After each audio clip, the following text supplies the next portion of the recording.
All right, praise be to the Most High God. The Most High God comes first. I just want to welcome each and every one of you, first of all, to my stream. I am Christ, I am Disciple, uh, also known as Anson Philip. I also have another stream. It's called What You Need, and it's another YouTube channel. Today, we're going to be talking about some really sobering things, even though this is about entertainment. And first of all, I just want to give some shout outs to some people. I'm gonna shout out first of all to Lord Koj, his brother in the Snyderverse kingdom. I want to also give a shout out to Muhammad. Muhammad is also a Snyderverse fan, and I also want to give a shout out to Release the Snyder Cut Ceasefire. That Twitter handle has always been, to me, on the right side of history, and also giving the right sort of perspective on things. If you care about humanity, what I'm about to talk to you guys about is going to be pretty important. It's going to be pretty important information. And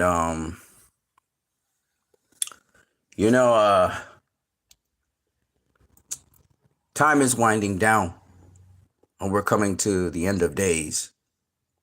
And it's important to understand, put things in perspective, what this life is about. So I'm going to be talking about some stuff that's pretty sobering, but at the same time, there is hope. And,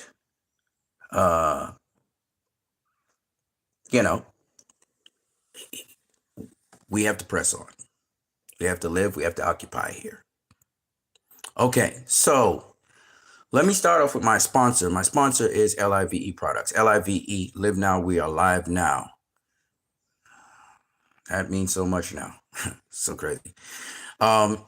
We have a number of drinks.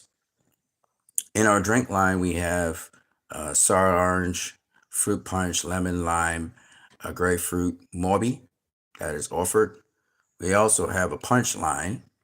So we'll talk about the punch line. But first, we have a cleaning products line.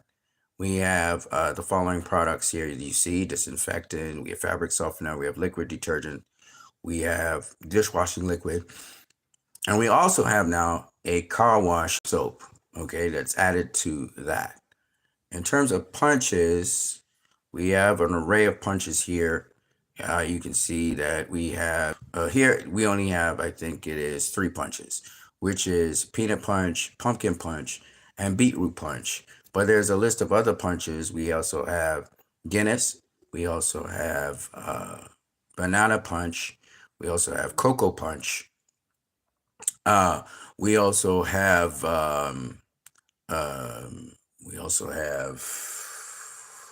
what did I not mention?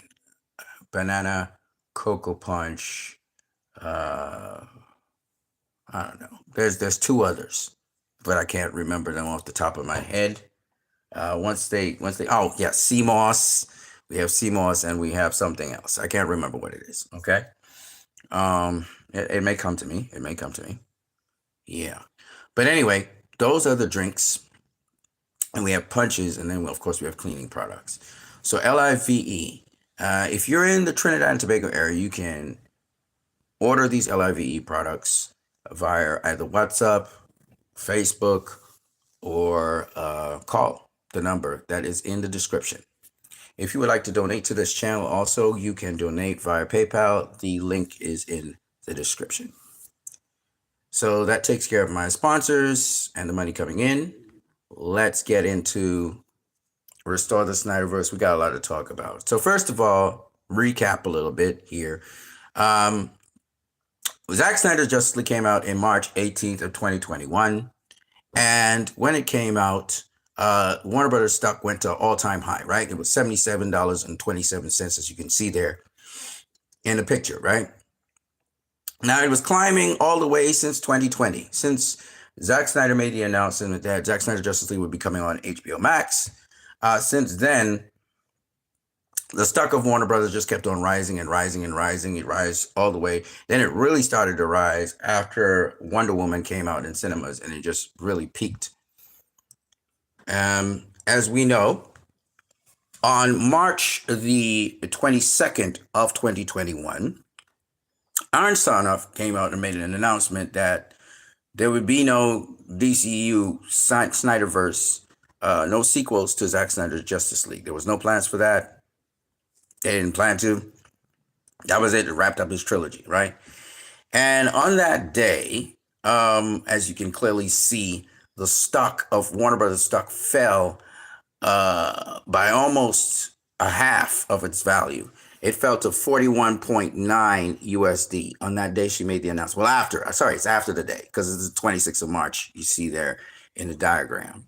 And for those of you who don't know what I'm talking about this diagram right here, next to this announcement here. They're paired up. Now, after that, Warner Bros. Stock kept on tumbling and tumbling and tumbling. And the following couple of months, James Gunn put out his Suicide Squad movie. Now, let me show you guys why we say that James Gunn's Suicide movie was a flop, and why, all the excuses that everybody's making don't really help. If James Gunn's movie was really good, like everybody's saying, Warner Brothers stock would have risen. Instead, it fell. So after James Gunn's Suicide Squad, which came out on the 26th of October, the 28th of October, the stock had fallen to $12.95 USD. So it's under $20. And Warner Brothers stock had not been under $20 in years. Okay? It was, it hovered somewhere at $20, $30. And now it was to $12.95. So the stock just kept on tumbling. And it just kept on tumbling and tumbling and tumbling and tumbling.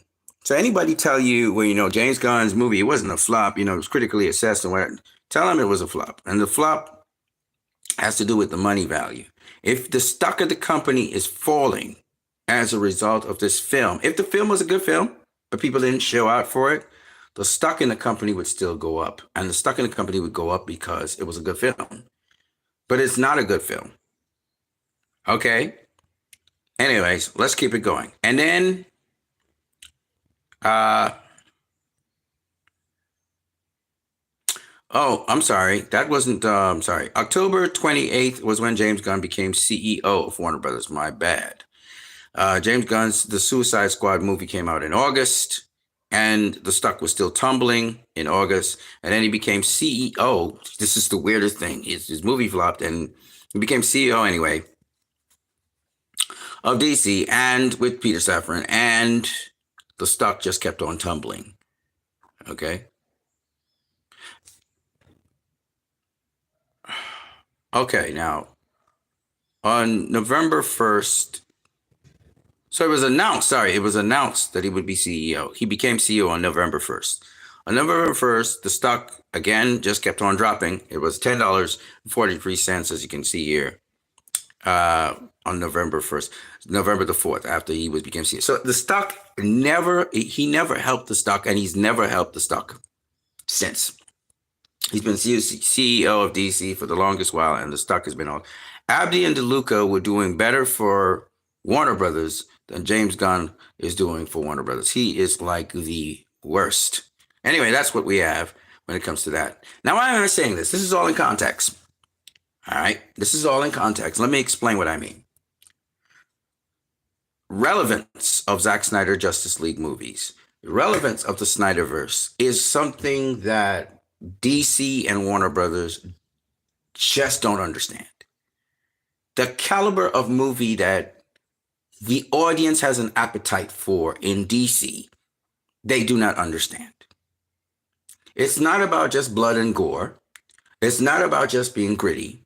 It's about having a relevant message, a contemporary message that tells us something about our world. And we're going to go into that in detail. We're going to go into that in detail in this stream. So we'll start off with this. This is an upside down poster of This is an upside down poster. Sorry, not poster, but picture of the picture that was in Lex Luthor's father's office. And the statement that accompanies that is a very incredible statement. It's an incredible statement, and it is the truth. The statement is, devils do not come from hell beneath us. They come from the sky. And we are going to unpack that in some detail in this stream. Okay? We're going to unpack that in some detail in this stream. Okay? How revelatory that is, and how that has an impact on the New World Order, and why everything that happens in Palestine, Sudan, Congo, Lebanon, Syria, Iraq, Yemen, global events, how they fit into this thing. Healthcare in America, healthcare in my country, how governments treat their citizens. Why is there censorship? Why is it that the illusion of democracy, or shall I say, of complete democracy and freedom is not a truth? I will explain all these things and unpack all these things and where we are in time as well in this stream. And it all is beautiful that Zack Snyder and Chris Terrio were able to put this together in BVS. This is why BVS is such an incredible film, actually. So we're going to go into all of that, the relevancy. And remember, Man of Steel was written in 2013. That's 11 years, almost 12 years ago. And yet the message in Man of Steel, which Man of Steel begins, the criticism of Zack Snyder. Now, over time, we are realizing, no. These are real things Zack Snyder has been saying all along. Real things. And that's why I appreciate these particular set of comic book movies, because they literally have meat on the bone. They literally have substance to them. They're saying something. And when you have cinema that says something, as what's his name? I forgot what his name is.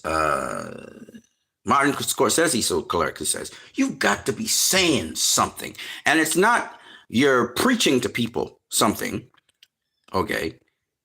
It's because you've been examining the human condition, you're able to highlight certain things about the human condition and so enlighten and enrich people.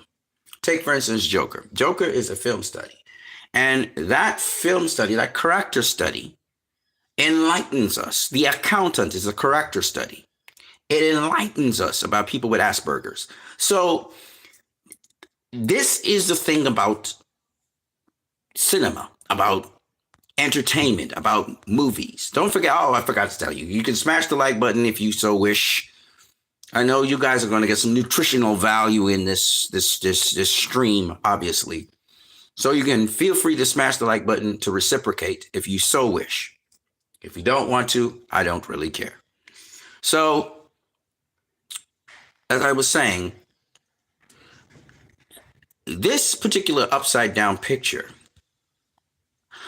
I'm not going to tell you everything about it, but I will suffice it to say this. It is a truth about our world. It has been said that our world is upside down. Everything that they teach you or preach to you is a lie, and then the opposite is actually true. And the reason this is so is because every civilization that has come to the fore likes to put itself as the pinnacle of civilization. Every power or superpower or governing power that governs over the world likes to see itself as God. And so as a result, they erase histories of previous civilizations. They erase information and they replace it with their information. People think that settler colonialism is something that, only the European imperial powers utilized. No, settler colonialism is a human condition. Human beings have a condition where they conquer somewhere and they prefer to replace what they have conquered with something new, their own knowledge. And they like to take credit for their own knowledge. There are many, many things in this world that are old things. And one thing that has not evolved, everything has evolved. We can say different things change. Technology, the world, civilizations, they all change. But you know one thing that does not change? The human condition. It stays the same. The darkness and the light of humanity has been the same since humanity has come on the scene. It has. There are everlasting attributes, selfishness. Well, not everlasting, but they've been since humanity's been there. Selfishness, greed, love, generosity, pride, hope. All of these qualities and attributes have been around forever. And how do we know these are human conditions and not race conditions or ethnic background or cultural conditions? Because we all on X or on Twitter or on YouTube, we're all involved in social media from many different backgrounds. And yet we can communicate with each other. We can resonate with each other. We can celebrate and share things with each other, meaning we share common virtues and values. The question is, and this is why I like Zack Snyder's movies, it's very spiritual.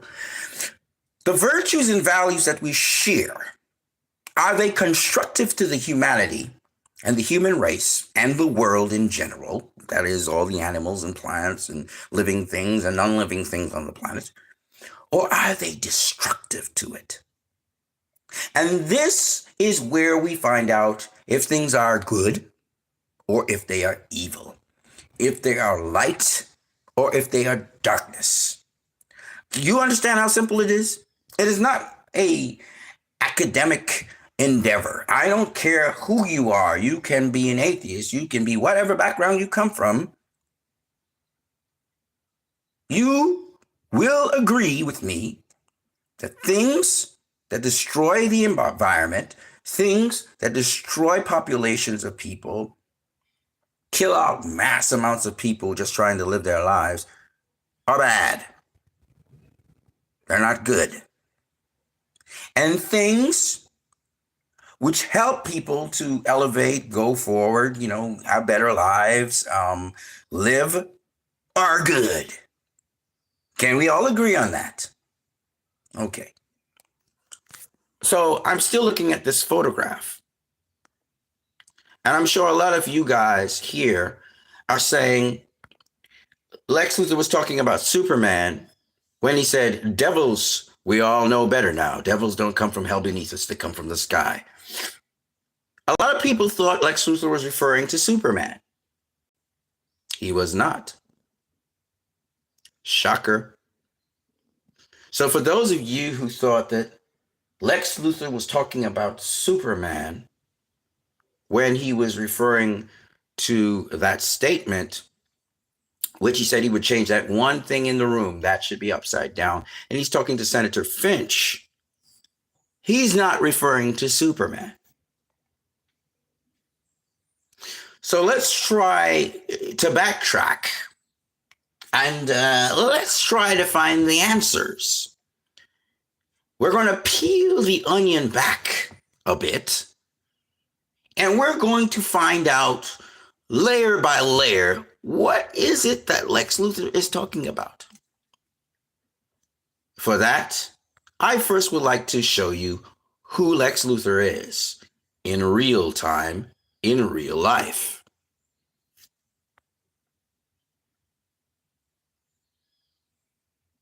Lex Luthor.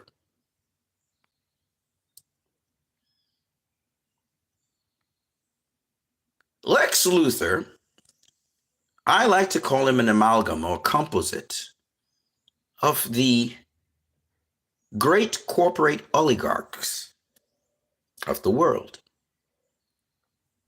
People like Mark Zuckerberg, people like Jeff Bezos,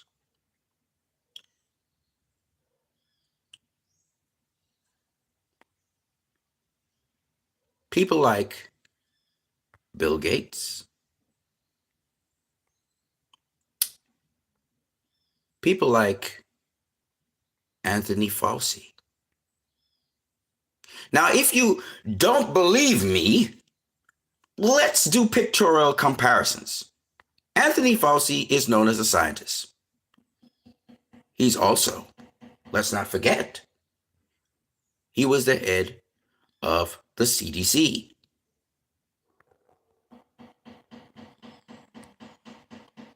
Lex Luther was a scientist. He was the head of the Lex Corp or Lex Corporation.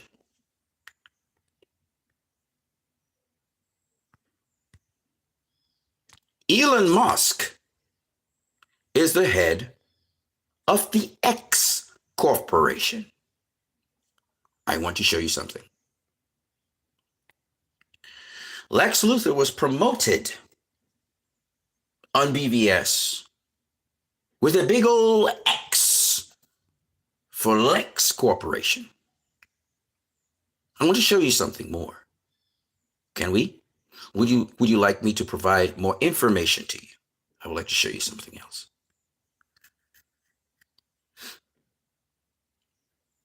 Bill Gates is known for working with vaccines. He promotes vaccines all over the world. Here he is in front of the United Nations, smiling at his vaccine research. He's making millions and millions and millions of dollars by governments giving him money to make vaccines. Dr. Fauci was in on that act, and he has been pardoned by Joe Biden recently. The deception and lies that these two people have done pull off the greatest heist in world's history. In COVID, we had vaccines galore to stop COVID.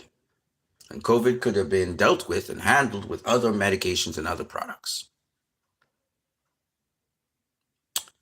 The vaccines killed people.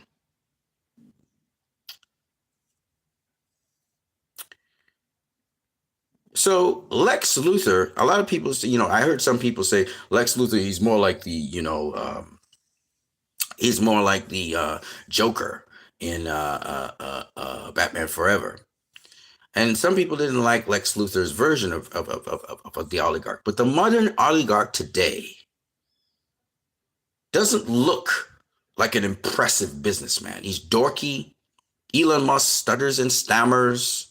Very recently, Elon Musk gave a Heil Hitler sign. He's awkward.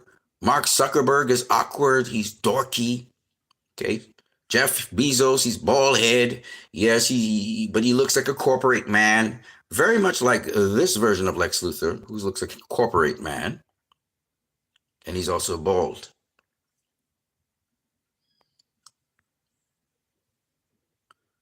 Now, I wanted to give you a background of how real Lex Luthor is. Lex Luthor is the contemporary oligarch. Now, oligarchs of the 80s and the 90s and the 60s, they carry themselves differently. But oligarchs, corporate oligarchs of this time, of our contemporary era, are more like the social network kind of guys. They do wear suits on occasion, but generally they casually wear their clothing. So Lex Luthor looking like this,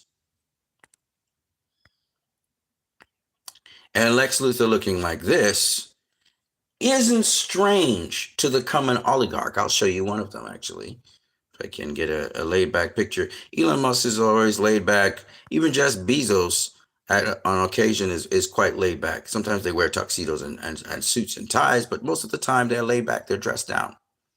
So Zack Snyder and Chris Terrio captured, and by the way, outstanding work by Jesse Eisenberg in doing this Lex Luthor. He was somewhat eccentric, no doubt about that. But by and large, they really nailed it on the head in terms of a contemporary Lex Luthor. Right? You don't think of, when you think of Bill Gates, you don't look at some handsome looking man who's kind of fit and looks like, Fisk from Spider-Man. No, or Fisk from Daredevil. No, this is different. The 80s, oligarch used to use plastic surgery and used to, make themselves look very good and sharp and rich, But the modern oligarch isn't interested in all of that. So it's important for people to understand this. You know, they don't seem to grasp what Zack Snyder, when he typecast Jesse Eisenberg, what kind of Lex Luthor he was and how awkward he's supposed to be. And again, it's because, you know, they have a diabolical agenda underhand. And that's what's happening with these guys here. The leaders that we have a diabolical agenda. Let's get back to this. Let's get back to this image here. So when we say devils don't come from hell beneath us, we're beginning to learn more and more why our governments are actually subversing us. And they are serving companies. They're serving these oligarchs. And they're serving these people not to do good for the general population, but actually to sacrifice them to these companies. Devils don't come from hell beneath us. They come from the sky. The sky denotes stars. The sky denotes or heroes or people we esteem so highly. These people are actually double timing us. They're actually deceiving us. They're actually selling us out to the highest bidder. Devils don't come from hell beneath us. They come from the sky. Or Hollywood stars, the people we deem so highly. We learn that these people, some of these people endorse genocide. The genociding of the Palestinians. We look at people who we think are the best, elevated, the rich, the successful in our society, not understanding they are devils, that they don't care about us. Some do, but a lot of them don't. And it's important to understand that. We may identify with them, we may like them, but they do not like us. I heard Dave Chappelle say something. He said, there's a reason I don't like poor people. And when I heard that, I was kind of shocked. I was put back. Because that was a level of honesty. This man is a multi-millionaire. He lives like, he seems to be like us. He loves people in the art form. He likes to chill out in art and do his art. But he doesn't see himself as one of us. He said it before. He said, Donald Trump, he ain't working for you. He working for me. And if you look, when Donald Trump was inaugurated very recently, a lot of these corporate heads, some of the known prominent corporate heads and some of the unknown corporate heads were there. Peter Thiel and so on.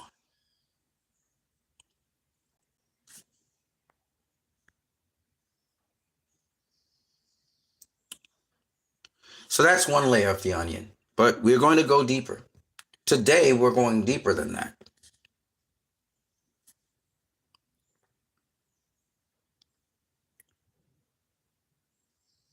I could keep this. Yeah. We're going to go a little deeper today, people. We're going to take a deeper dive a little bit.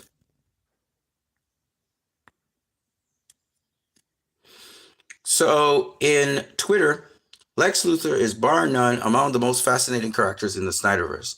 The personality type is an amalgam of our current oligarchs, literally.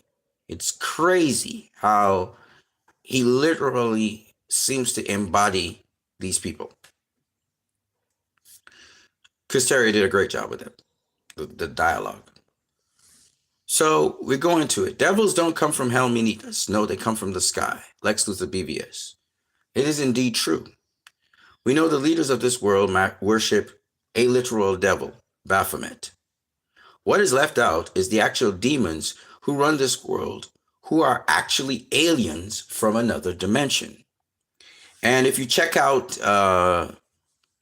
Phil Schneider on the Endgame, Alien Agenda, you can go to my Facebook and you can check it out, or you can go on Facebook and check it out. He speaks about the fact that one of the earliest presidents of the United States was actually speaking to these aliens, and he did a very evil trade. He traded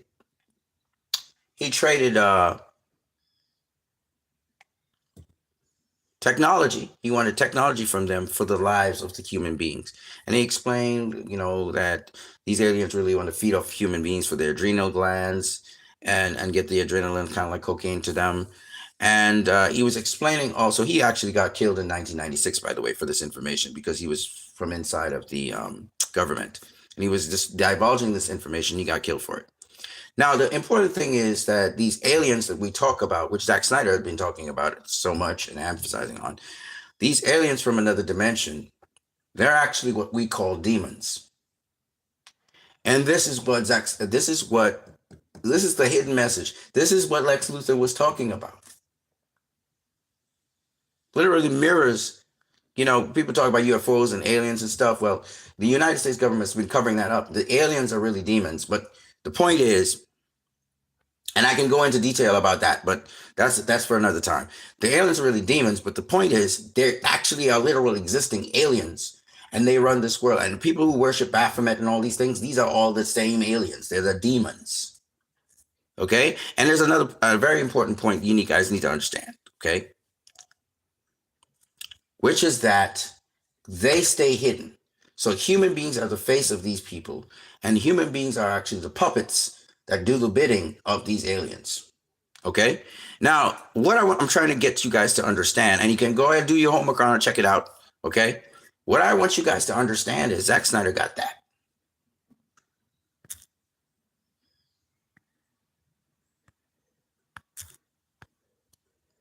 This picture is a real one. This picture is literally talking about that. And what Lex Luthor was actually talking about wasn't Superman in isolation. He was talking about the Kryptonians that came to Earth to conquer it and to change it into Krypton. What y'all will call it settler colonialism.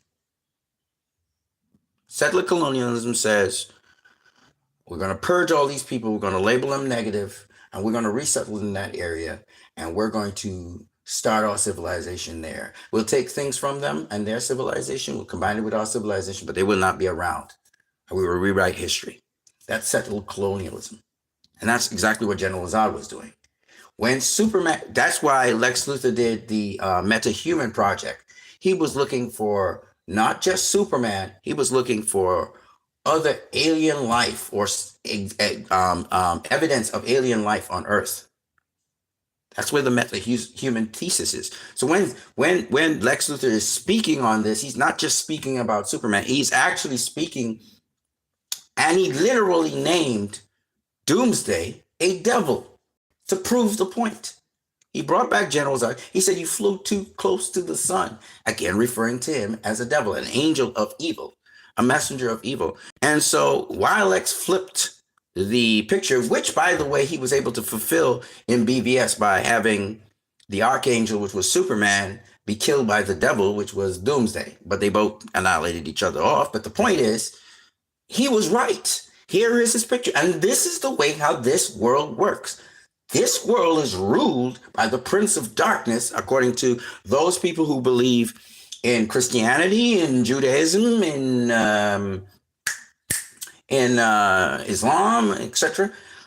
This world is ruled by the Prince of Darkness, right? So it's not surprising that these evil aliens, I call them aliens, I don't have a problem calling them aliens. That's the term that they use contemporarily. I call them aliens, no problem.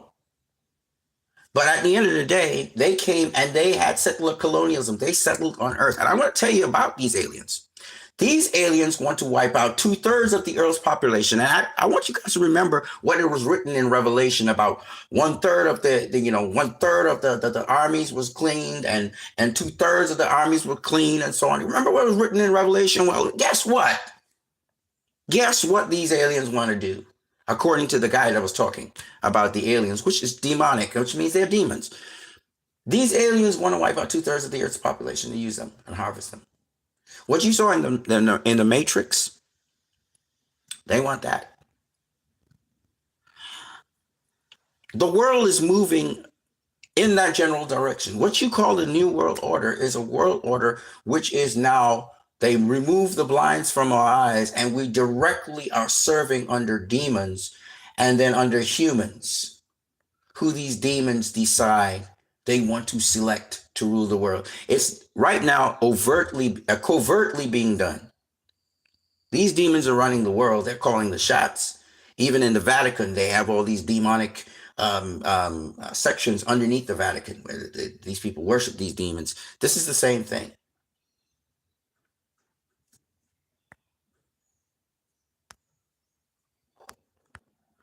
So when Zack Snyder's talking about this stuff, this is what he's talking about.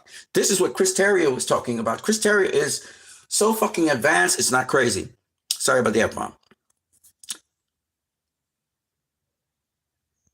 So that's what that's about. And everybody's starting to get it because why are our governments?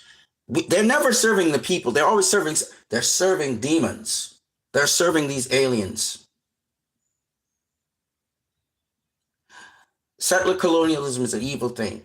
And these aliens have been around for a very long time. As we know, they did the stones and they have all these secret orders and lodges. And it's because of the order of things. This is how they put things in perspective. And this world is engineered and ordered. It seems like a vessel of light. You know, they said Lucifer comes as an angel of light. I'm not saying Lucifer is necessarily the devil. Lucifer can also be Jesus Christ. For those of you who don't know, all Lucifer means is light bearer. But the point behind it is the devil clothes himself and comes as an angel of light. So when you think that it's Michael the archangel casting down the devil from heaven, which is the flip of this, no, what you're under illusion. And one day that illusion will be broken and you will see that it is the demon that is casting down the good people in the world and assassinating them and killing them. Look at how demonic it was in Palestine. All the healthcare workers, all the doctors were tortured and killed. They had nothing to do with Hamas, but yet these people were targeted and killed. Anybody who could inspire anybody in Palestine was killed. That's demonic.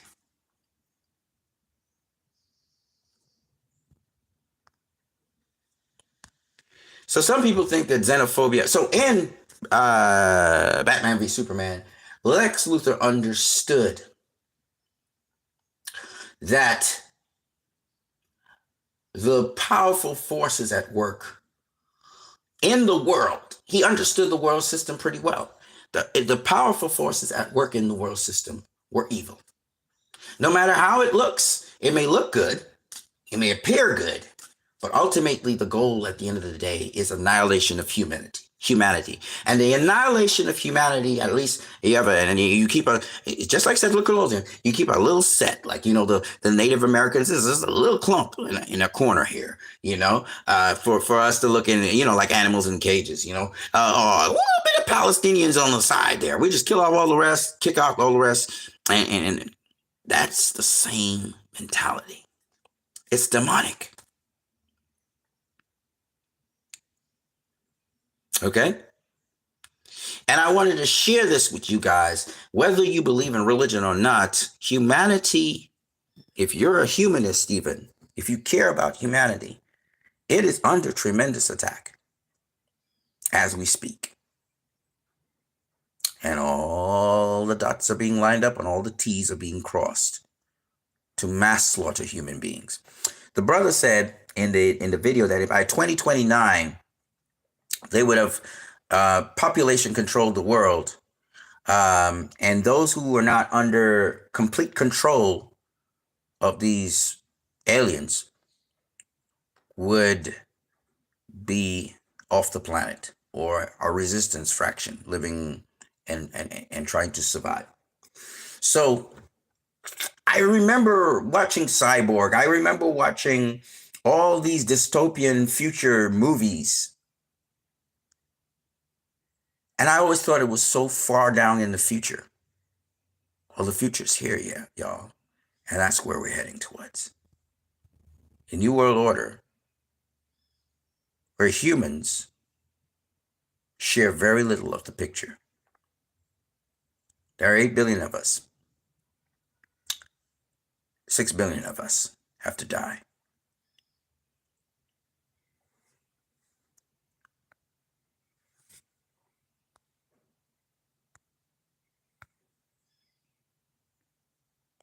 So that's why I like Zack Snyder's movies. And the thing about it is sometimes his old movies, I mean, BVS is what, 8 years old?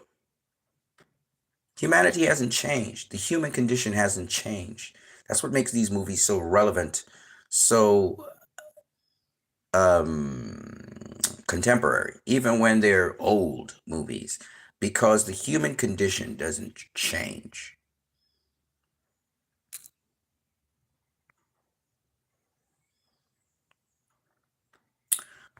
big point. Out of all the comic book movies out there, Joe Biden watched Zack Snyder's Justice League.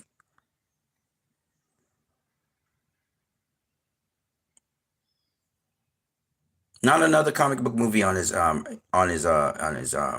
watch list. He's got some great movies like Inland Empire. He watched Miami Vice, which was an action movie. He watched Alien Covenant. He watched Austin Powers and Goldmember. He watched Collateral Beauty, which is a great film, by the way. But he did not watch another comic book movie. He watched Zack Snyder's Justice League. Now, of course, it was an epic. It was an epic movie, and it made history in Hollywood and so on. But the point is, he watched that movie. Now, what's crazy about that is, after watching that movie, I didn't get why he missed the message of the movie. Why didn't he understand that the genocide that was going to happen to the world was prevented, and that he was supposed to prevent the genocide that happened in Gaza? I don't understand how he could not relate to that. Michael Shannon, on his stint in The Flash, indicated why the impact of him and Angie True was so lackluster in The Flash. The action was poor and wasn't visceral, as in Man of Steel, and he explained that basically he spent like a year, doing Man of Steel, 6 months in preparation, so on Angie True. But for The Flash, he went in, and in a couple of weeks, he was out. It was like a flash. And I think they tried to use CG and so on to sort of make it happen. But in The Flash, he seemed dead. He didn't seem passionate at all.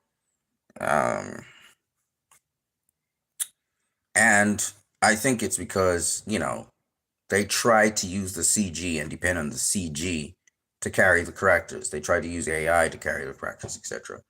And it didn't work out. And, he talked about how Zack Snyder, well, you guys can go and watch it on YouTube. He talked about how they did Zack Snyder wrong. He didn't like what they did with him with Justice League. So he went and asked Zack Snyder if he should go and do this project. And Zack said, well, go ahead, man. So he went ahead and he did it. But he really felt a how about the whole thing. Because he was like, we didn't really get our heart and soul into the Flash movie. They just came in, they did their thing, and they left. So, he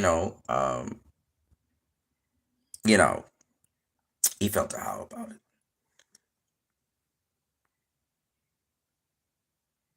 And that goes to show you how much heart and soul people put into Zack Snyder's films. Man of Steel stands the test of time, and a lot of people now proclaim it a really an excellent work because they put a lot of work into it. They went to the actual sites. They actually did actual filming at the actual sites. Everything felt organic. It felt real. Even though they were using CG for, like, for example, General Zod's suit and stuff, it felt visceral. It felt real. Even when they're doing the green screen, people put their all into it. There was a lot of training, everything, and that is not the case anymore. So I just want to say to people that Mossad, CIA, the intelligence agencies have been doing this for years. The FBI, they've been testing people. They've been doing all kinds of tests on people. And they're testing out also certain methods they can utilize to clamp down on the world populations, to control them, to regulate them. They've been doing tests over the years. Of course, they've been getting the knowledge from these aliens, these demons, and they've been doing these tests. The Tuskegee project, where they, they totally gave herpes to a whole bunch of black people. In Israel, where they castrated so many Ethiopian women, so they didn't have babies. currently raping and monitoring with technology, monitoring people, learning, facial recognition software, and all these things have been tested out. A lot of discoveries in the Nazi war were utilized by and are utilized today, to monitor populations. This phone is also a monitoring device, social media. They're letting people still use the social media, but I still got as much incriminating information on them as possible. This is what social media is for. And AI is only going to accelerate that process. So you have to ask yourself these questions. We live in a police state to some degree, and it's getting more and more draconian. Shout out to President Trump. He placed a freeze on all foreign aid for 90 days. So that means no aid going to Israel, no aid going to Ukraine. He's freezed all foreign aid. Shout out to, oh, sorry, my bad. However, somebody said except for Israel, Egypt, and Jordan. So Ukraine hasn't gotten aid, but Israel's still getting aid. Okay. All right. Now, I'm going to talk a little bit about Free Palestine and about contemporary things, but I just wanted to get there. Now, some people are saying, well, what does Jill Stein doing on the Greens? Well, Jill Stein and the Greens are mobilizing in the street. U.S. taxes should pay for healthcare, not Israel's, and bombs. Been mobilizing. She's been speaking. So Jill Stein's been active. People don't know that. They think she's not active. She's active. It's just the media doesn't cover her. And she has her own little network and stuff, and she's doing her thing. The Green Party's still doing their thing. Don't get it twisted. All right, so these little carried out tests and stuff, they're tests to utilize on the world scene.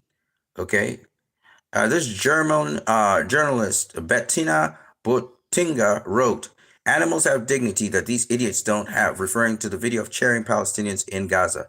She has since deleted the post. On German public TV, Susan Glass stated Palestinians freed from Israeli prisons are resupplying the terrorists. She doesn't mention that these prisoners consist of 69 women and 21 teenage boys as young as 12, nor that many of them were imprisoned for social media posts or held without charge in administrative detention. Animals have dignity. These idiots do not. That's what she said. So the Germans are moving like how they normally do, like Nazis. In Damascus, a new regime has women passing around pamphlets about wearing a hijab. So they're forcing people now to wear hijabs in Syria, though you have many different religions and stuff like that. And that's because it's Al-Qaeda we're dealing with. All right, in Palestine, I was speaking about this. This is some contemporary stuff. I asked if everyone is good with Hamas, and there was a dissenter, which is Sinti, and Sinti said, "Well, the international community's plan to save the people of Gaza from the grip of Hamas, 18 plus." So there's somebody getting beaten up. I don't know why they're getting beaten up.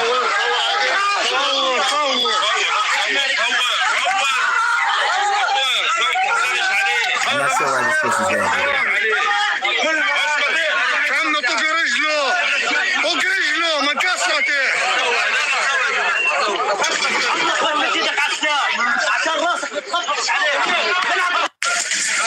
I've seen this also in Syria with the Al-Qaeda, so I'm not sure what this guy's getting beaten up for. But they're beating his ass.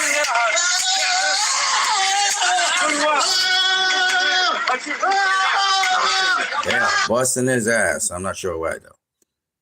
Here it is again.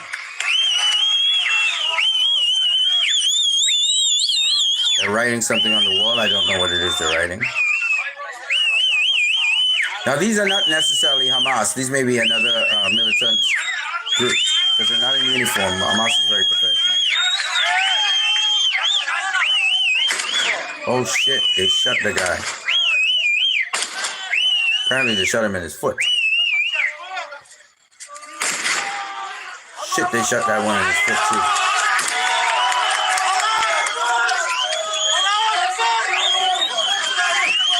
Now, we don't know what these people are. Oh, God, he got shot in his foot. Oh, my God. So they didn't kill him, but they shot him in the foot. So that's terrible. I don't know if these are vigilantes or if they are Hamas. I don't know if they're Hamas. These are because there are many different factions and groups inside of Gaza. I'm not sure why they're beating these people. I don't know if they think they're traitors, but they're beating them. So I'm not sure why they're doing that. But this is what Sinti's saying. So she's saying that everyone in Gaza, and I guess Sinti's from Gaza, is is uh, uh, uh, uh, is cool with Hamas. Okay, so this is very important to understand. Um, and so this is why I say Gaza needs to have elections again. They haven't had elections in 10 years. They need to have elections again and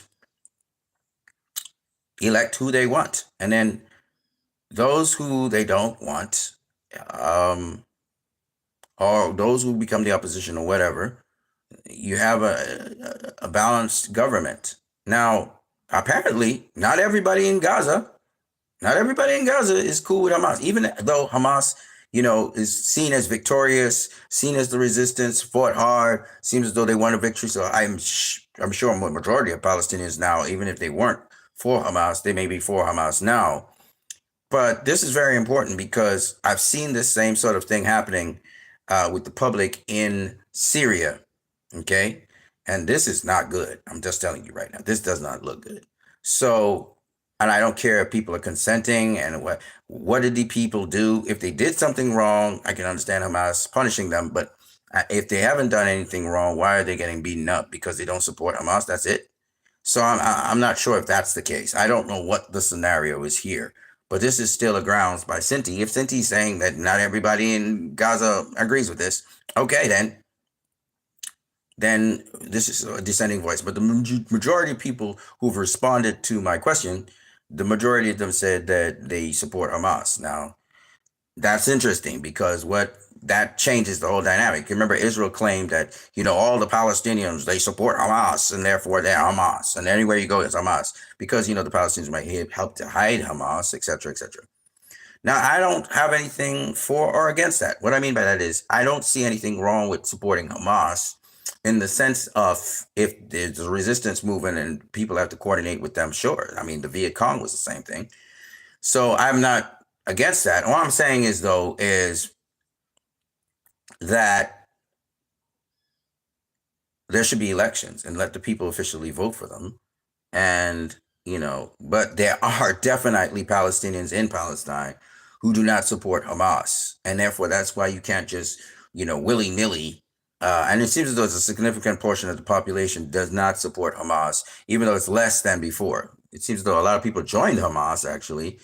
And of course, Hamas is just civilians who have been trained militarily. Okay. So Hamas is not a actual military. The problem with Palestine, and I will say this, these are all side notes, but still, the problem with Palestine is it doesn't have a military, right? It doesn't have a military. And it has a government. It does have a government, but the government there is only for Gaza. And really, you're supposed to have a government over Palestine. And currently, I believe that is the PLA. But the PLA, as a government of Palestine, they've not been really supporting the people. Hamas has been more, people have more trust, at least the majority of people in Gaza, I believe, have trust in Hamas, Whereas, and even more so now, you'll have more people supporting Hamas now. But I do believe there's still people who do not support Hamas, want to get out of Gaza, want to get out of Palestine, and want to go somewhere else. So there's all of that. And it's very important to see that when Israel is saying, all of them are Hamas, all of them are animals, there is a measure of truth in that, and that they're not animals. Mind you, they're not animals. But what I'm saying is there's a measure of truth in the sense that a lot of people in Gaza supported Hamas, okay, even though they didn't vote for Hamas. So that is in and of itself true. However, it's false to say that they're animals and so on, even though this is animalistic right here. This is animalistic. There's no if or buts or maybe about this. But this is not what's happening all the way through Gaza. This is not a common thing in Gaza. I don't know. Actually, I don't know, but I would suspect not. I actually can't speak what I don't know. So I reserve comment on that for the future and find out. The point anyway I'm making is that not everyone in Gaza supports Hamas. That's an if but. That's not an if or but. Okay, and we had a dissenting voice there. And if Hamas is really what they allege to be, they should be able to encourage dissenting voices, encourage people to have their opinions once they're not acting on it and trying to be traitors to them, meaning they're giving information to Israeli espionage spies, whatever, so that the Palestinian people in Gaza are get under attack and get bombed by it and so on. I'm sure there are informants in Gaza, there are informants in Beirut and other parts of the world. So there will be informants, and maybe these are informants and they're beating them up. They're not killing them though. Notice they're not killing them. That's important. But I don't know how true this is. I don't know what's really going on, so I can't really say. All right. But I wanted to mention that. Mercury says, do you know the oldest lie in America, Senator? It's that power can be innocent. Yes, if you're very, very powerful, you cannot be innocent. You can't be innocent. You're going to be knowledgeable of all kinds of things that are happening under your watch. Men with power obey neither policy nor principle. This is also another truth, as we realize, even though Superman kind of goes against that, and certain leaders who are genuine good people with genuine good attributes and literally implement good things, you find them, but they're not in the majority. Usually, again, human nature. We want to consolidate power. We want to survive. We want to self-preserve, and so we will do things for our own self-interest instead of putting others before ourselves.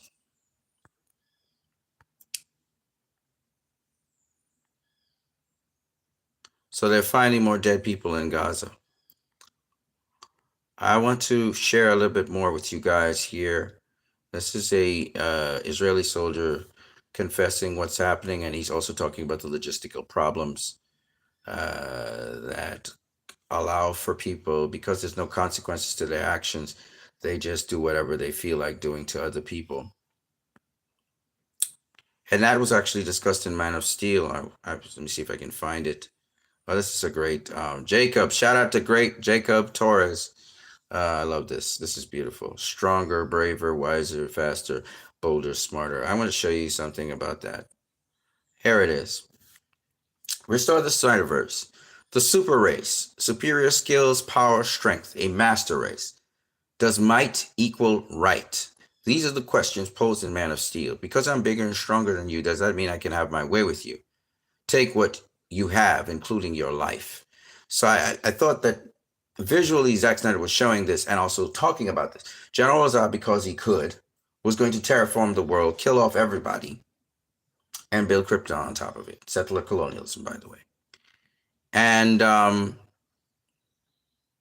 it's just amazing how General Azad was like a god to human beings. He was, superior in strength, power, speed, quickness, and then being a military person. And you can see here Feodor Earl demonstrating those characteristics. But just because somebody's weaker than you, does that mean that you're doing the right thing by taking advantage of them and taking what they own and stealing from them? And this is the sort of order of the world today.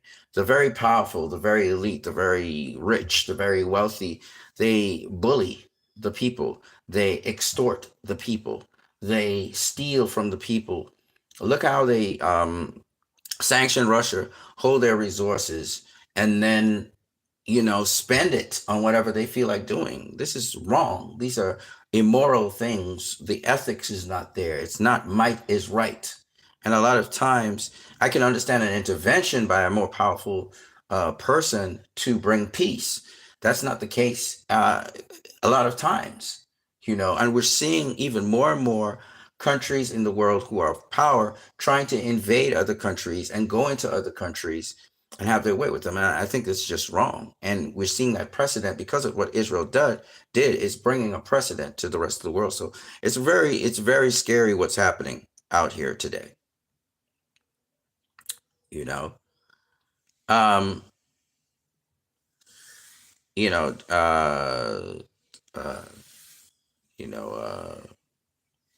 Joe Biden pardoned a whole bunch of people, including his family. Again, unprecedented. Unprecedented. I want you to hear this.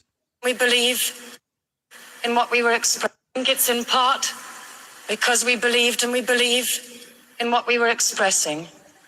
2 out of millions who gave their lives were prepared to sacrifice everything in the fight against fascist and racist Nazi Germany. And I salute you, and I pay tribute to you, and I think you should be very proud that in the last few weeks you've stood firm, and you have refused to be intimidated by the threats of a small bunch of Zionist hoodlums whose behavior is an insult to the stature of Jews all over the world and to their great and heroic record of struggle against fascism and oppression. And I salute that record, and I salute all of you for having stood firm and dealt a final blow against that period when Nixon and McCarthy launched a worldwide witch hunt, against those who tried to express in their lives and their work the truth that they believed in. I salute you, and I thank you, and I pledge to you that I will continue to fight against anti-Semitism and fascism. Thank you. It's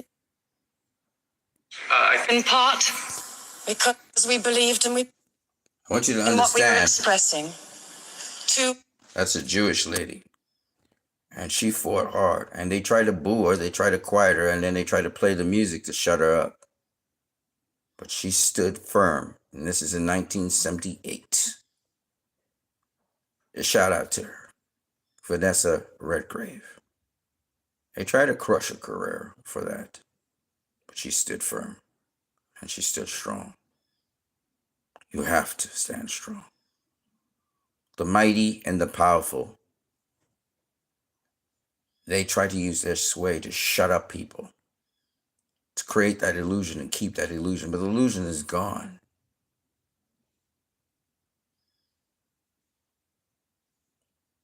Owen Jones, a fearless journalist, he spoke about the work of the media in supporting the genocide that happened. I will not be able to go into all of that today, but it's very important to cover these things. Here he is. Listen carefully. The Western media, without its lies, its deflections, its airbrushing of the depraved truth, Israel's genocide in Gaza would not have been possible. For no crime in history, no crime, has been so confessed to by its perpetrators so unapologetically, so shamelessly, so proudly. From the very start, Israel's leaders, they declared that Gaza's civilians were human animals, that an entire nation out there was responsible. As the president of Israel declared, the essentials of life would be cut off, that Gaza would be reduced to a city of tents. They made clear over and over again they were going to wipe Gaza from the face of the earth and wage war against its people. There was no better predictor of what Israel would do to the Palestinian people than what they told the world they would do over and over and over again. And yet, with courageous exceptions, the Western media conspired to suppress Israel's genocidal intent while smearing the few with a platform who spoke out as dangerous, hateful extremists, turning the world upside down. That's what they did, and they are complicit in every death and every maiming. They did not even try to pretend that they believed Palestinian life had even the smallest fraction of the worth of an Israeli life or a Western life. They deferred to Israeli lies. They airbrushed atrocities. They stripped away all context and started the clock on the 7th of October. They erased Palestinian voices systematically. They muddied the waters. They made false equivalences. We could go on. Again, we must say it loudly. Without the Western media, this genocide would never have been possible. And look at what they normalized. The destruction of hospitals, the slaughter of medics, the annihilation of civilian infrastructure, the mass butchery of children, the deliberate starvation of an entire people, the torture and rape of Palestinian hostages. But meanwhile, the journalists of Gaza, the lions of the world's press back, the bravest journalists the world have ever seen, who've ever walked the face of this earth, they risk their lives every single day, knowing that every last day, every minute, every second could be their last, not just for them, but for their children and their families, often exterminated alongside them. And yet, in the biggest massacre of journalists in the history of our species, the vast majority of Western journalists couldn't even utter a sentence of solidarity with their colleagues as they were butchered. How dare they? Shame on them. Shame on them forever. And just finally, we must hold all of the guilty men and women to account. In our political elites and our media elites, there are no excuses. There is nowhere to hide. You cannot claim you did not know what was really happening in the first live stream genocide in history. We cannot let them get away with it. This crime is too extreme, too depraved, too shameless. If we do, it won't just be the ruin of the Palestinian people, but the ruin for human civilization as well. Free, free Palestine! He's right. Something that he said was very true. Very true. And friends, without the West, he spoke about not just the complicity, the covering up, but also the fact that the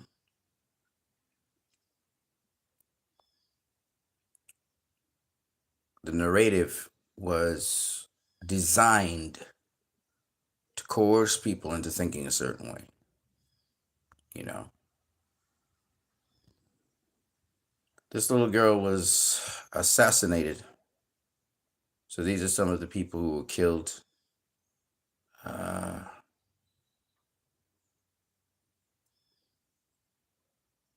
in Palestine.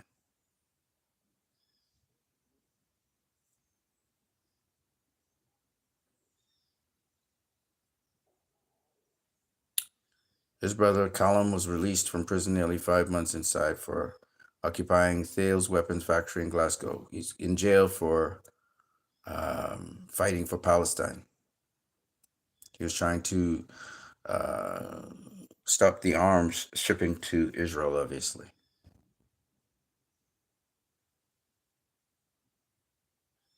Abu Abida, who is a Hamas armed wing spokesperson, said the ceasefire deal could have been made more than a year ago, but the enemy refused. So Hamas is amongst the people love Hamas. That's kind of clear to some degree. Sam Parker is making a joke. Every 4 years on Inauguration Day, we Americans get to celebrate the peaceful transfer of power from Israel to Israel. Benjamin Rubenstein. Listen to this. This is funny as hell.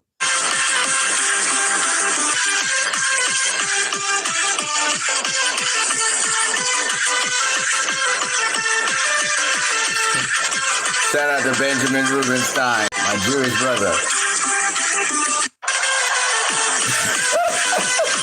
I could play this on loop. Oh, man. Hilarious.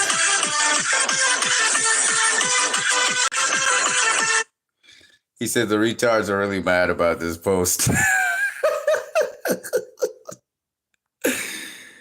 Okay. Suppressed News. Shout out to Suppressed News. This is why US banned TikTok. They don't want people to see the truth about Israel, which is true. No, maybe I killed a girl, she was 12, but I'm looking for a baby. We are looking for babies, but there is no babies left. What baby? Say that again. Say it again. No, maybe I kill a girl, she was 12, but I'm looking for a baby. We are looking for babies, but there is no babies left.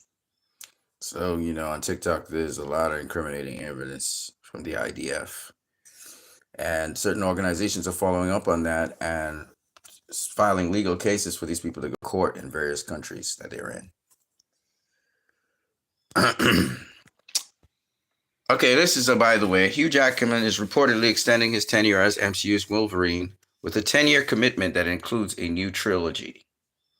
Yet Cavill was too old to be Superman. Yep. Not only him, but remember, Ryan Reynolds brought back Wesley Snipes and that other lady, and even the guy who's supposed to be Gambit. So, I mean, people are doing action scenes and they're doing all kinds of things. I think very recently, I think he's 70 years old. What's his name? His name is slipping me right now. The black gentleman from Training Day, who played Malcolm X. Anyway, he's playing action scenes. So I mean, it's really up to Hollywood. It's all about pretend anyway. So I mean, Fetterman dresses in shorts and a hoodie for Trump, but a suit for Netanyahu. As we know, he's bought out. 95% of Congress is bought out by AIPAC. Claudia de la Cruz says Trump said today would be remembered as Liberation Day, but we won't be fooled. The real Liberation Day will come when we're free of the dictatorship of billionaires that Trump, Biden, and all the presidents serve. A good death is its own reward. That's a really interesting, loaded statement. It's an incredible statement, actually, to be made. And in other words, if you die for a cause that you believe in that is righteous, that death is a reward for you, because you would have accomplished, you would have been in the right direction, in the right mindset. And that in itself is a reward. To die for something good or righteous is a reward. Pretty much that's what Feora was saying.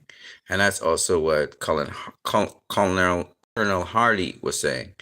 Colonel Hardy was saying it's a good death for him because it saves his people. And she was saying it's a good death for her because it serves her people. It's always from the perspective of who is seen as a good guy by who, right? So I thought that was some depth right there. I want you to hear this. When you say you will kill 1 million more, you will not win. For every human you say, you will kill 1 million more. Okay, so why this is important is because, as you can see, for every human that Hamas supposedly killed, Israel tried to infinitely kill as many people as possible. And they're still trying to kill people in the ceasefire, actually. And that's the mindset of a settler colonialist. And Pharaoh is just giving Cal the raw truth. In a dream, when he was talking to General Zod tried to break it to him in a much more, lenient way. He's like, a foundation has to be built on something. Whereas Pharaoh is like telling him raw and direct, like, we're going to kill everybody. And if you try to say somebody, we're going to kill millions more. You know what I'm saying? Her intentions were extremely genocidal. She did not have any love for humanity. And she was telling Cal, because he was Kryptonian, she probably sees humans as beneath her. And so she's extremely racist and she's extremely genocidal. And this is a real thing today. Even the immigration policy that Donald Trump is vocalizing. It's not the policy that's bad. The policy is true. If you're illegal in a country, you should be shipped out of the country back to your home country. That's a fact. Securing borders is also a very important thing. If you can secure the borders, you secure your borders. Again, nothing's wrong with that. It's the nature. It's the attitude. It's the tone behind what they're saying that lets us know what their intentions are. When you start talking about illegal immigrants as rapists, drug dealers, you're lumping everybody into that category. Why? Because you want to get rid of all illegal immigrants, obviously. You want to get rid of all of them. And not just illegal immigrants. You want to get rid of people who have different races to you. If you can get rid of them one way or the other, that's why they're revoking right as citizenship. They're going against the 14th Amendment. And I look at these vicious things, and how is it you cannot understand that that is just wrong? It's wrong. And to love all people, to have a rule of law is cool, but when you're maliciously and you're viciously going at people who actually help your society, some of these illegal immigrants work fucking hard. Yes, they take some of their money, they send some of their money back home to the Mexicans, but they also stimulate the economy by filling jobs that the economy has vacancies in, so that they do things that other people wouldn't do, so bringing about productivity, so bringing about profits for businesses. And because they live here, they use the products, they have to consume, they have to buy things. So they're helping the economy. And these people should have some sort of pathway to legitimacy, And that's the thing, that is missing. In my country, there's a lot of influx of illegal immigrants into my country. Okay, there's a lot. Currently, we have a lot of people from Venezuela, from Colombia.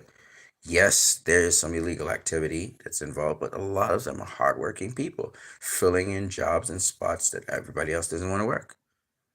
They're adding to the productivity of the country. Yes, they take some of the money out of the country and send it back to their families.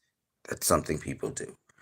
But then they also provide that needed service in the community, and they circulate the money throughout the country. And because they buy goods and services in the country, they contribute to the economy.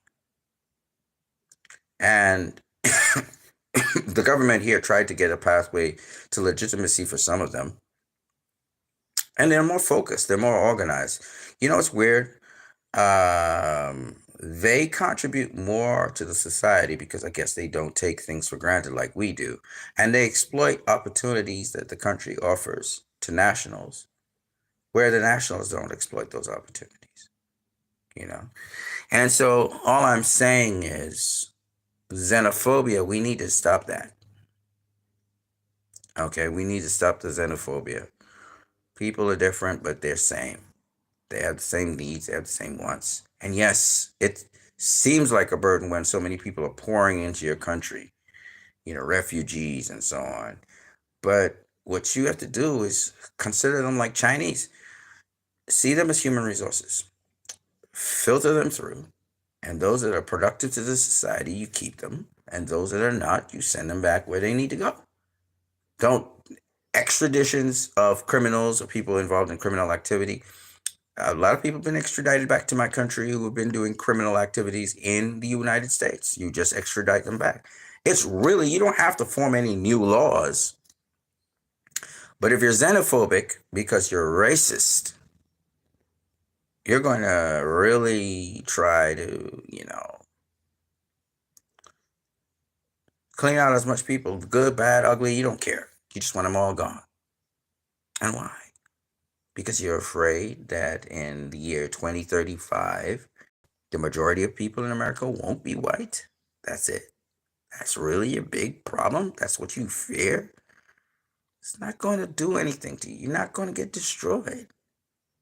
It's like Israel. Israel being disbanded as an apartheid state and having everybody exist and have rights, it's not going to destroy the state. And it's just one of those things which I don't understand why. But it's because the leaders are devils. They serve Satan, and this is his way of doing things. Shout out. So Saturday, this coming Saturday, I believe this coming Saturday will be, what is today, the 21st or the 22nd? Today's the 21st. So we're looking at the 25th, Saturday the 25th of this month, at 5 p.m. Pacific, 8 p.m. Eastern. Check out Lord Cool J's KO Watch Party. He's going to be looking at Rebel Moon Part 2, The Curse of Forgiveness. And I'm going to be on there. And a number of other people are going to be on there. So stay tuned. Look for that stream that's coming up. It'll be this Saturday, 5 p.m. Pacific, 8 p.m. Eastern. I've got a lot more I wanted to say, but Donald Trump said he's going to release the JFK, RFK, MLK assassination files. So they're going to declassify them. That's awesome. The fact that Donald Trump is also putting a sort of a extension on TikTok is also a good thing. The fact that he got a ceasefire, and he was inaugurated yesterday is also a good thing. So these are all positive things that the people, like he literally is kind of like, these are tributes to the people. So I don't know how Donald Trump's presidency is going to be. But if he keeps on doing these things, I mean, he's talking about ending the war in Ukraine. I will stop chaos in the Middle East, and I will prevent World War III from happening. This is what he's saying. And that's good to hear. It's like he has a sort of pulse on the people. And if he keeps on doing this, it doesn't really matter what he says. It's what he does, right? It's always the policies, not the rhetoric. So it doesn't matter what outlandish things he may say. What's important is that his policy is one in which the people are represented. And if he's doing that, then I really can't say anything ill against him. I see a lot of people trying to, talk about the people who are lined up behind him and stuff like that. But, we just have to see what his policies will be. He started out very good, but I don't know if it'll stay that way. So Dutch Designer says, why is CNN not showing this? Obama and Kamala Harris performing a Nazi salute. Well, they probably are under the same banner, though. They probably working for the same people. So, they still do the salute. I guess Donald Trump brings it to attention, but still, Some other really good news. Jacob Torres broke this. So Jacob Torres said this. He posted up this. Zack Snyder's Justice League 2 and 3 Elseworld, restore the Snyderverse, Zack Snyder Justice League 2. And this quotation says, possible for him to continue the story in the same vein as an Elseworld story, Snyder would have the creative freedom to explore his unique vision and narrative without being constrained by the mainstream DC Extended Universe continuity. In fact, Snyder has expressed interest in continuing the story, and Warner Brothers has hinted at the possibility of more Elseworlds. South Cali guy, he was the guy that actually posted this up from Jake and Torres. However, CJHLFC, or CJ Redman 90, he's the one that posted it up on Twitter. I'm on Twitter right now. And Zack Snyder liked it. He dug that. Jacob Torres, he responds to Jacob Torres all the time, which is great. Shout out to Jacob Torres, by the way. Big DC fan and really a good guy all around. So I just wanted to share that update with you guys. A lot of you guys saying Zack Snyder's not interested in continue. He's moved on. That's not true. I hear people talking about, what's her name? Amber Heard and, Ezra Miller and, Gal Gadot. They all have question marks on them. Ben Affleck. And it'll be difficult to have them come back together because, fans and stuff. I'm like, no, that's not going to be difficult. Gal may have to make a statement concerning the Palestinians. But other than that, I don't think there's much of anything. I think everybody can come back, Ray, everybody. And they do the movie. They're actors first. Let's not forget that. They're just doing make-believe. So, and I know there was a dirt campaign on Ezra Miller. We all know that now because we're not hearing anything again about Ezra Miller since The Flash has disappeared. So we knew it was a dirt campaign to bring down the movie if possible. And most of the stuff was debunked by Damien Anton Vincent, by the way. Yeah. Nick is a good guy. Nick says, what's funny is if you look at movies that crack billions Avatar, you don't see them getting overhyped by influencers and bloggers online. Why do you think that is? Yeah, you could feel the fake hype for the Flash, and you're getting the fake hype for Gunn's Superman movie. Which again, I'm gonna say this. I'm gonna make my prediction. It's gonna flop. Okay, Trump drops Muslim imam and the faith of Islam from today's presidential inauguration. Trump, Islamophobia. I'm not saying I agree with this, but what I can tell you is Islamophobia is a form of xenophobia. And people of the Muslim faith have really been having a hard time. There's a lot of Islamophobia around. So, you know, it's not cool. You know, people like to talk about anti-Semitism. Well, there's also Islamophobia. Unfortunately, Israel is making it harder for people not to be tagged with anti-Semitic language and so on. So Jews are really all around the world are in much more jeopardy because of what Israel is doing. But having said that, you know. So here in this picture, a guy called Connell says, this one picture tells you everything you need to know about DCU Superman. You know, he's so toxic and stuff. I'm Asking Truth said, movie shows that Clark's worst fear is the destruction of Earth and the death of its people. Kids monitoring his bait rage. Wow. And this goes back to what I even made a comment on this. Who is the devil in these stories, you know? And unfortunately, they're focusing on the wrong guy. The guy who's trying to save humanity, who's standing in that picture, is not the devil. It's the one outside of the picture who's talking to him, who's General Zod, who is the devil in this story. They're both aliens, but the devil that came from the sky is Zod, not Superman. You know, and it's so, you know, I understand Connell has misunderstood it, but then a lot of people who are xenophobic usually misunderstand who the real enemy is, who the real devil is. They usually pin it on the victims, or they usually pin it on the people who are trying to make a difference and who are trying to save people. So that's why we say it's upside down. And actually the comment that let me just roll back here so I can get to it here somewhere. The comment that what's his name? Oh, wow. I have something else I have to show you guys. I didn't realize I passed it. Hold on a second. Let me see if I can find the kid here. The comment that Owen Jones made, that they turned the world upside down. That makes sense, right? Lex Luther was talking about the world being upside down, right? So that's the kind of mentality that you're dealing with. And that's why Lex Luthor is so relevant today. Particularly that version of Lex Luthor. And it's strange. It took us 10 years to get to this point to understand how advanced that movie was, Man of Steel. And BVS, by the way, were the two great classics. Really two pieces of work. And they're beyond just comic book movies, in my opinion.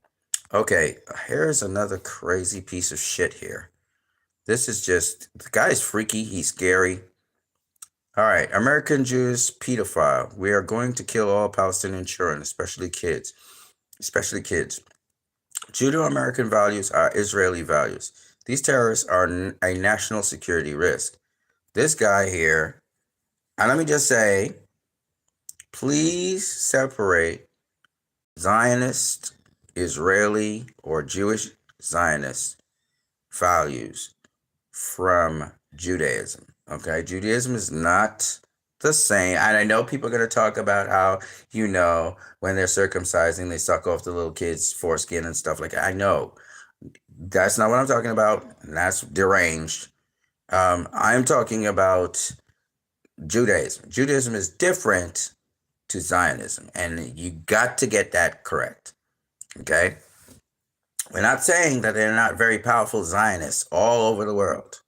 Your banking sector is run by Zionists, okay? But I'm saying that even so, and that's not anti-Semitic, even so, it's important to understand Judaism is not the same. And there are a lot of Jews worldwide who do not support Zionism. I want that to be abundantly clear. Okay, let's get to it. This guy just looks like a freak. Palestinian children. We don't like Palestinians, so we're going to murder them all. This is Barry Williamson, a Zionist living in America who thinks this way about Palestinian children. We don't like Palestinians, so we're going to murder them all. Especially especially the kids. We're gonna murder the kids, especially. We hate Palestinians. We hate Palestinian kids. We're gonna murder them all, especially the kids, especially them. So he fixates on children. Why does a grown man fixate so much on Palestinian children? Oh, that's right, because he's a known pedophile online who has been caught trying to groom little kids by sending them Snapchats like this and posting videos online like this. Ooh, I'm at the playground. I wonder what I'm gonna do here. Interesting how Barry calls Palestinians disgusting, repulsive people, Palestinians are disgusting, repulsive people who shouldn't even be alive. while he posts videos like this online. Me and my baby girls, Effie, Gracie, Kath, and Audrey, are raising this cutie pie as our own. On his TikTok page, he posts quite a bit of disgusting, repulsive content. His following list is all females. More specifically, minors. This is a Zionist pedophile that lives in the States freely, going online, posting videos like this, Snapchatting minors, and talking about how he wants to murder Palestinians and Palestinian children. Again, his name is Barry Williamson, and this is his TikTok page. Let's make sure he knows that we don't like this. We've heard his commitment to do everything to prevent World War III. Of course, we welcome this approach, and we congratulate the newly elected President of the United States on his inauguration. We have never been against dialogue. We have always been ready to maintain peaceful relationship with any American administration. I have said that many times. We would love to see the dialogue built upon equality and mutual respect, considering the common positions on our country on a number of international issues, including strengthening security and political stability.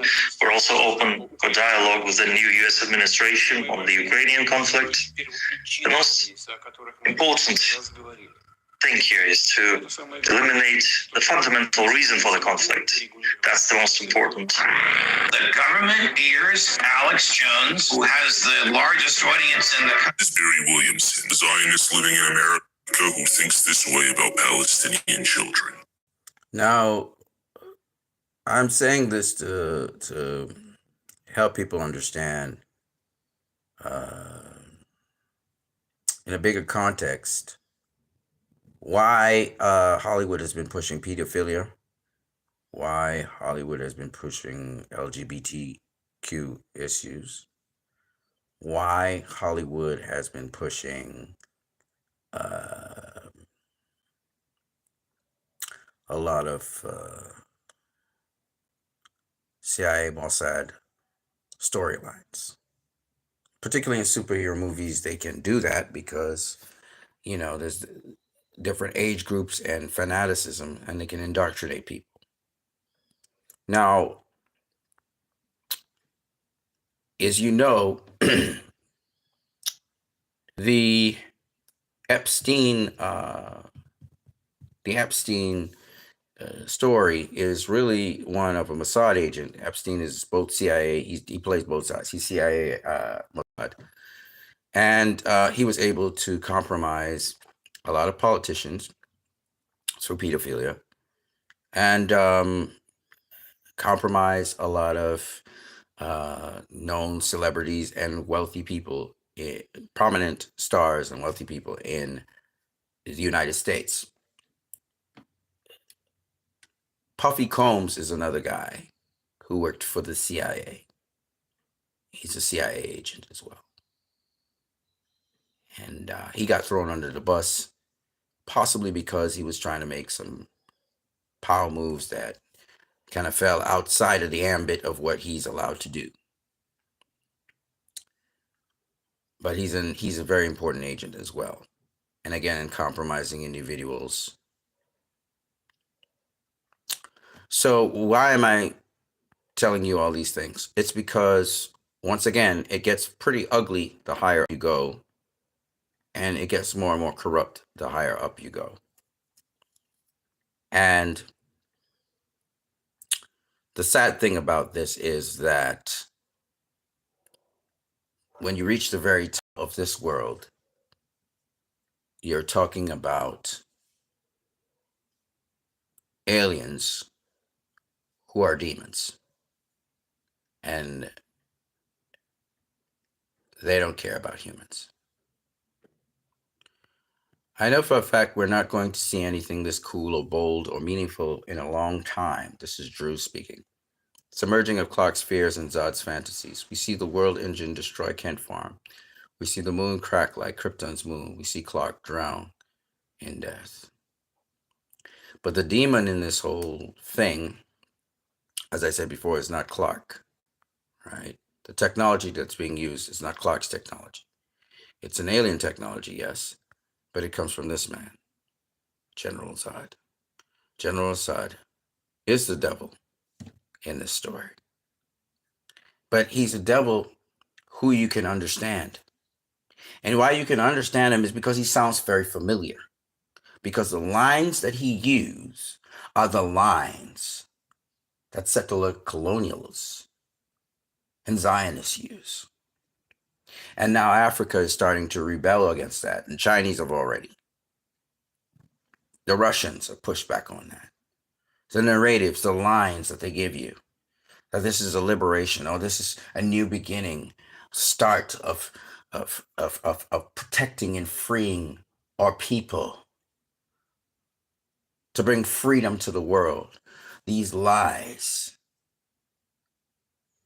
To bring that freedom, you have to annihilate a previous world. And now we as people, knowing what the United Nations was set up for and all these things, these agencies, we're beginning to see through these myths. And because we all have the internet and we all share common bonds, and we all, even though we come from different cultures and so on, we're able to stand up and see the lie for what it is. Notice that Superman is drowning in the skulls, but General Zod stands on top of them. This imagery of above and below.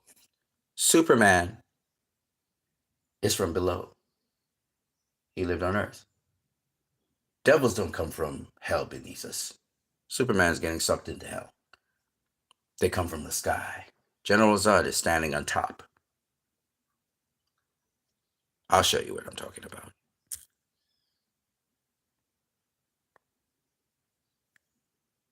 General Zod is standing on top.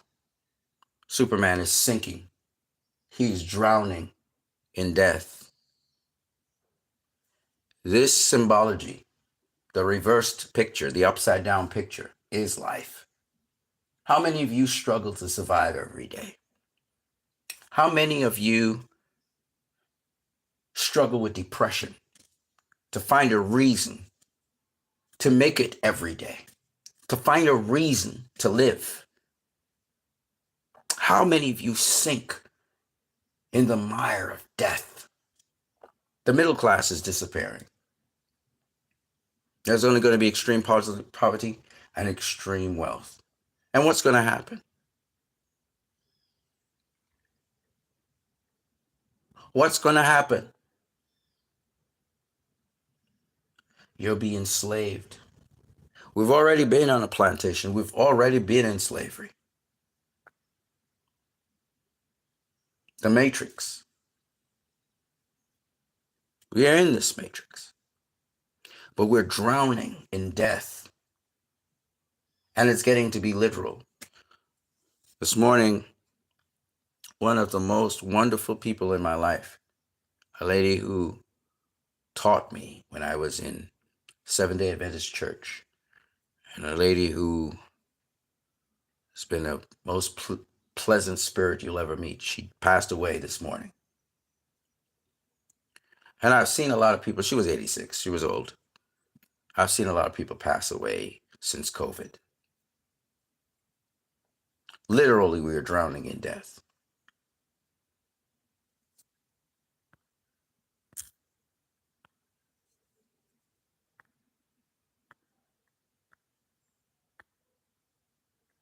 And Superman was stifling and drowning in death.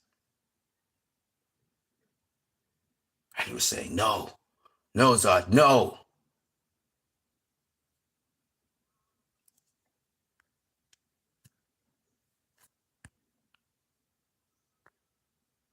I cannot be a part of this. No, I cannot be a part of this. And he was like, what can you be a part of?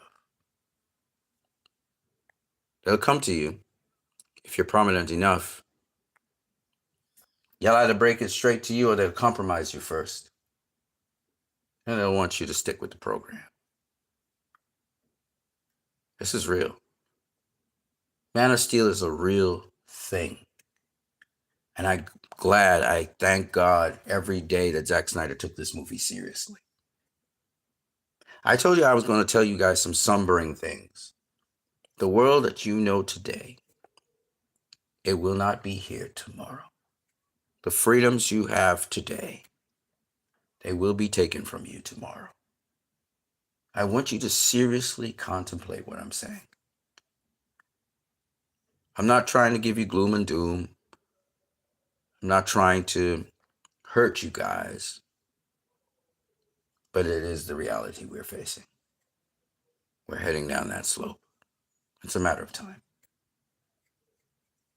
And I want you guys to be resolved, as in Rebel Moon, to be willing to die for what you believe.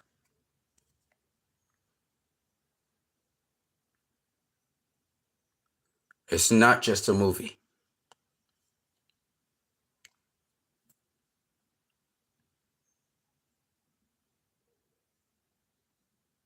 Abdullah Omar, he wants some donations. You guys can go check my Twitter to find it. It's in my bookmarks. Lex Luther is Zuckerberg, Greenblatt, Musk, Gates, Thiel, Bezos. These men are up to no good except total control. Notice they have invaded politics, all the oligarchs all trying to enslave us. They're in housing, military, education, etc.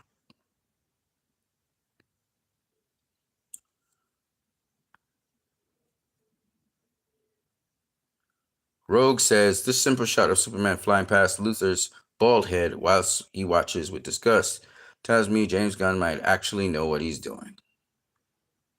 That's cute. Here's Eisenberg's Lex making Superman grovel on his knees. I want you to understand. We're not here to do cartoon caricatures. We're here to give you substance. And here it is. No. Every boy's special lady. Fight night. The greatest gladiator match in the history of the world. God versus man. Day versus night. Son of Krypton versus Bat of Gotham. You think I'll fight him for you? Yes, I do. I think you will fight for that special lady in your life. She's safe on the ground. How about you? Close, but I am not talking about Lois. No, every boy's special lady is his mother.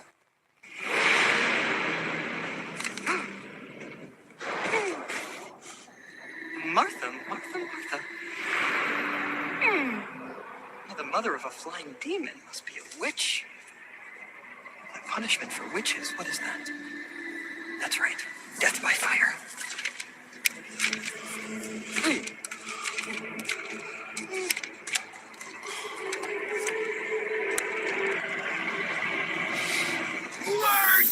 I don't know! I would not let them tell me!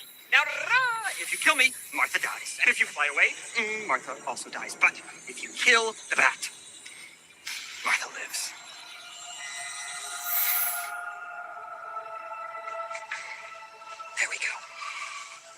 There we go. And now God bends to my will.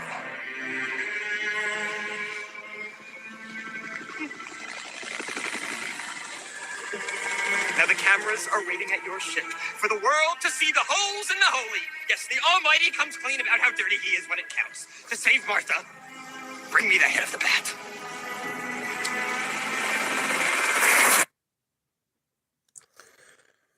There's several different things going on there, but I'm just going to mention one. The first one is the person who is striving to do good in this world is going to encounter a demon or the face of a demon.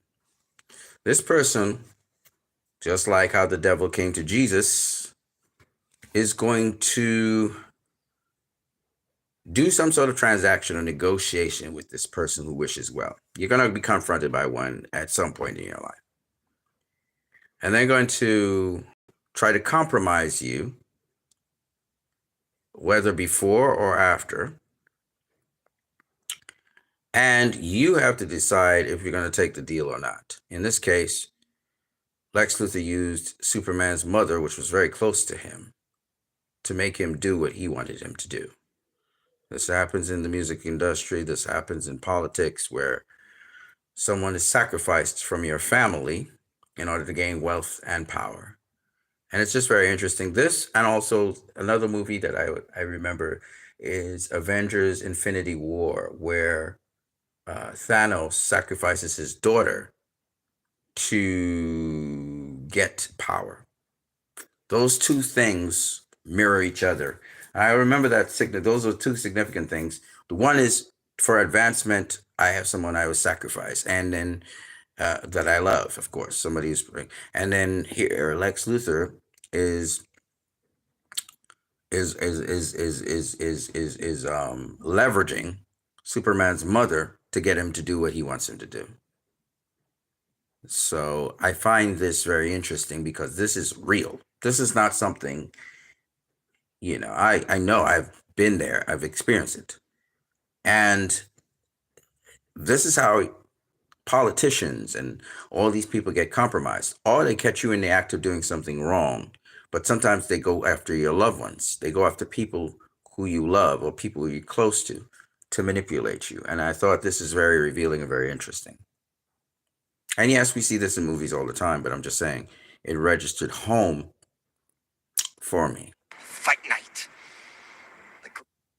Sounds very vicious as well. And I think as we come down to the end of these, we see what kind of raging, foaming, fermenting, vicious animal Lex Luthor is by the time Batman meets him and interrogates him. And then as Batman is leaving, you see the rage and the froth and the viciousness of Lex Luthor come out as he holds onto the bars and he's snot coming out of his nose and he's dribbling, but he's just so fucking vicious.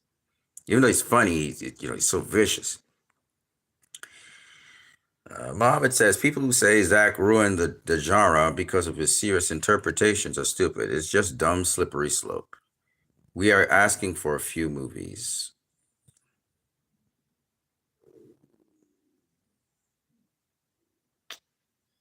Okay, Biden issues preemptive pardons for Anthony Fauci, General Mark Milley. January 6th, community members.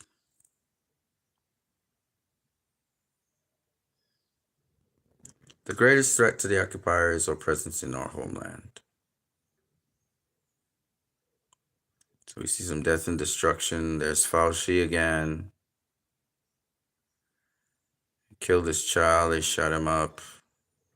And this is actually Riyadh Sadi's cousin. So Riyadh Sadi, is Palestinian.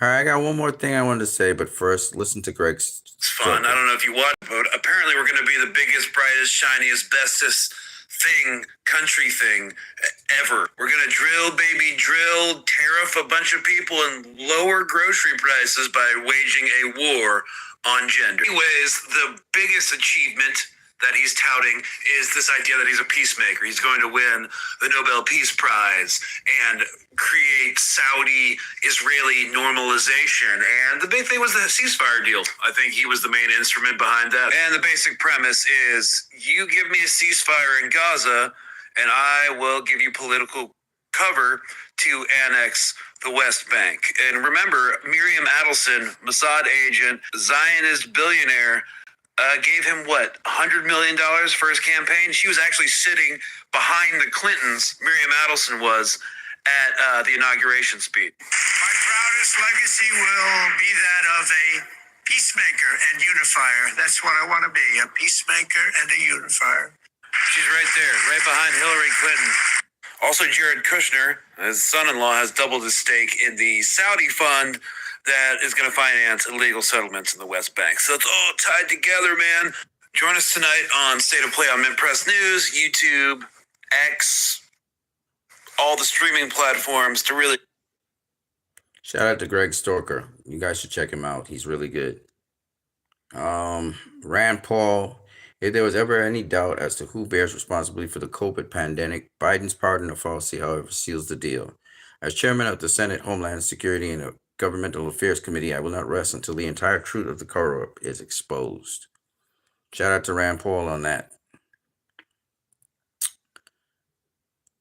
The difference between DC and Marvel is Marvel often listens to their fans. Warner Brothers, if you love these movies so much, you can mourn for them, fans. Don't do this, the Flash movie. Stop. And of course, we break Warner Brothers' neck by not buying any more movies. Martin Luther King Jr. had something to say. Yesterday was Martin Luther King Jr. Day.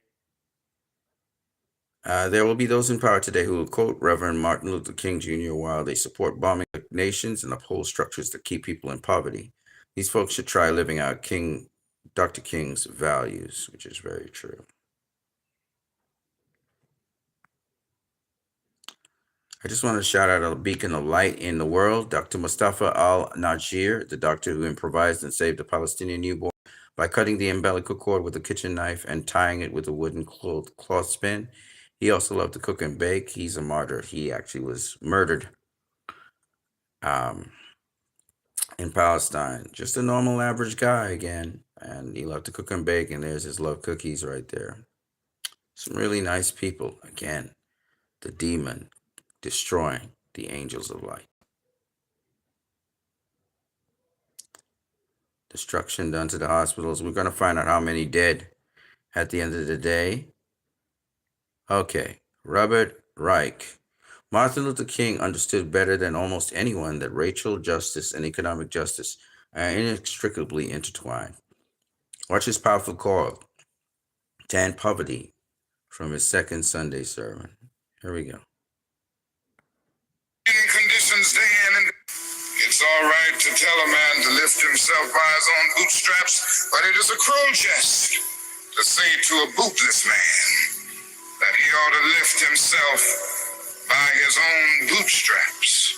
Poor people are forced to pay more for less, living in conditions day in and day out where the whole area is constantly drained without being replenished. It becomes a kind of domestic colony.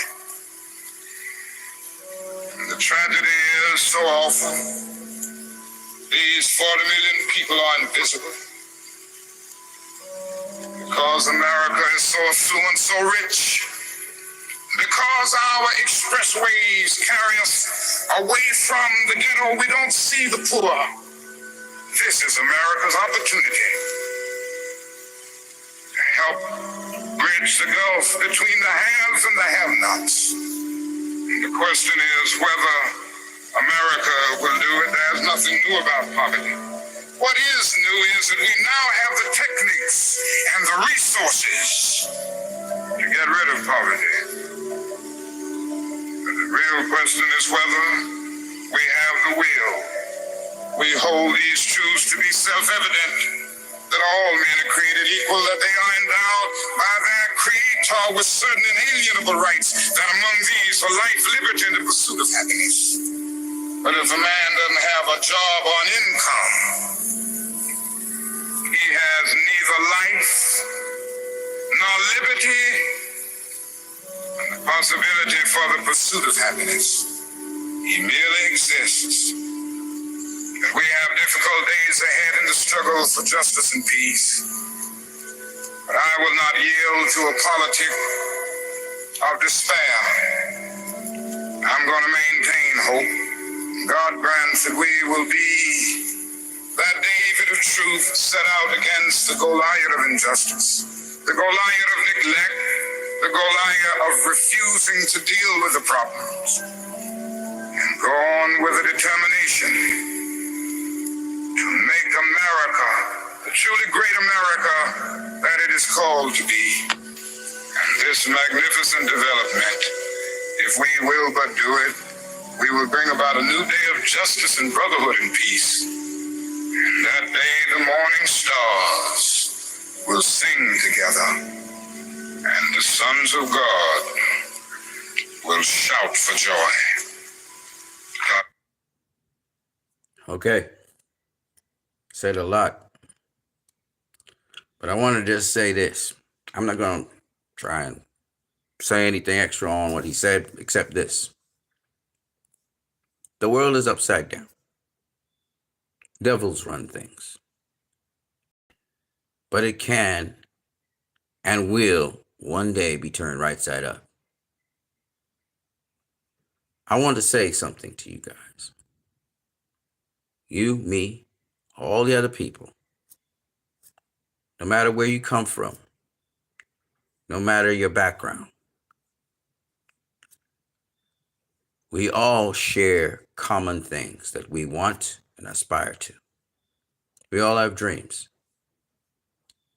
And we all need love. So it's important for us, the people, to build ties with each other, to get stronger with each other.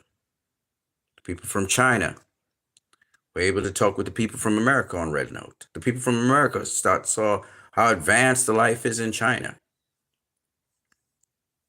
And how America, with all its wealth, even supposedly wealthier than China, cannot give to its people what the Chinese are getting. And it's important to understand, ladies and gentlemen, that it's all about you and me. We are what counts. We are what matters. And yes, they want to annihilate us and get rid of us. But while we are here, let's value each other and break down the barriers that separate us. And work together in the brotherhood of humanity. Humanity comes first. Let's love each other. Let's love life. Let's love the living things, the animals, the plants. Let's practice trying to help sustain life and give life and take it and destroy it, whether it's destroying people's careers or destroying their lives. I am Christ, I am disciple. I hope you guys gained something from this video. I wish you nothing but the best. God be with you all. Before I leave, there's something else I have to do.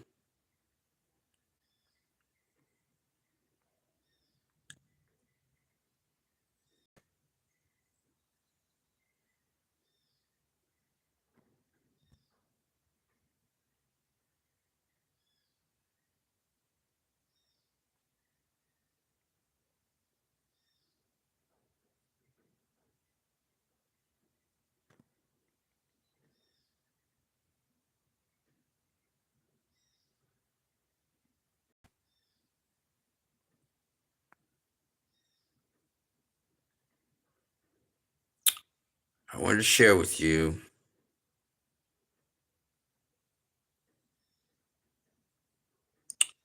a writing by Ashkelon Falcon, aka Wajid Malik. Some people say, oh, by the way, the title of it is Symphonies.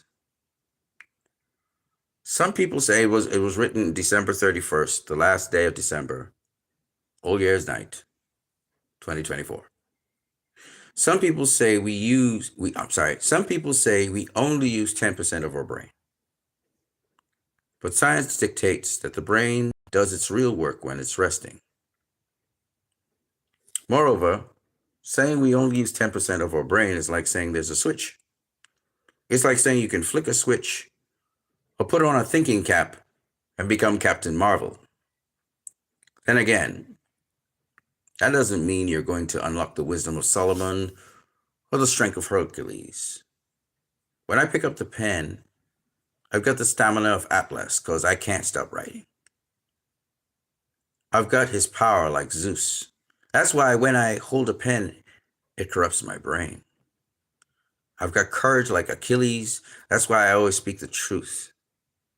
And I've got the speed of Mercury. Sorry about that. I got knocked off the internet for a second there. I'm back. However, to get back on topic, real question is, what names you? You. Science dictates that its default mode network in your brain. Simply put, it's our memories. It's our understanding of language and the world around us, all in one big melting pot. Some people say they're a product of their DNA. Others say they're a product of their environment. But the default mode network says it's everything that's in our heads, which all connects to make us who we are today. But when all's said and done, there's more to it than brainwaves. There's more to it than hooking up the brain with wires and measuring our electrical waves. Because if you ask me, electricity is inside of us, but its main function is to power us like a battery. So instead of studying the brain, we should be studying our souls and being more spiritual. But before that, let's take a trip down memory lane and study our memories. Let's study all the mistakes that we made in the past so we can rehash them every day and put our life on snooze. When fact is, we should be living in the present and preparing our children for the future. We're not supposed to give them screens so they can eat their dinner and behave like good people. We're not supposed to let the world be taken over by AI where everyone is a clone with no personality. Moreover, everyone is a clone with no creativity, originally or individually. So in conclusion, the fact that we only use 10% of our brain doesn't mean that we should only start using 5% of our brain and relying on AI for simple tasks. The question is, who are we and what makes us unique? The answer to these questions are already inside us. We just have to be more self-aware and let our thoughts and memories guide us to be the best we can be. Moreover, we should be undergoing tasks of personal growth and self-improvement on a daily basis. Meanwhile, we should also make better technology while amplifying us spiritually. Last but not least, let's focus on the things that make us more human. I couldn't agree more with what my brother said, and I thought I'd share his wonderful works with you guys. Shout out to YG Malik for enriching our day and basically summing up almost everything I just said about humanity. Because we haven't changed over the thousands of years that we've been in civilizations. We're the same. The world around us has changed. And the sooner we come to terms with that, the sooner we focus on what really matters. And as my boy Malik said, it's the spiritual things that matter. The things that feed our souls. You guys have a good one. I'm Christ, I am disciple. God bless you all.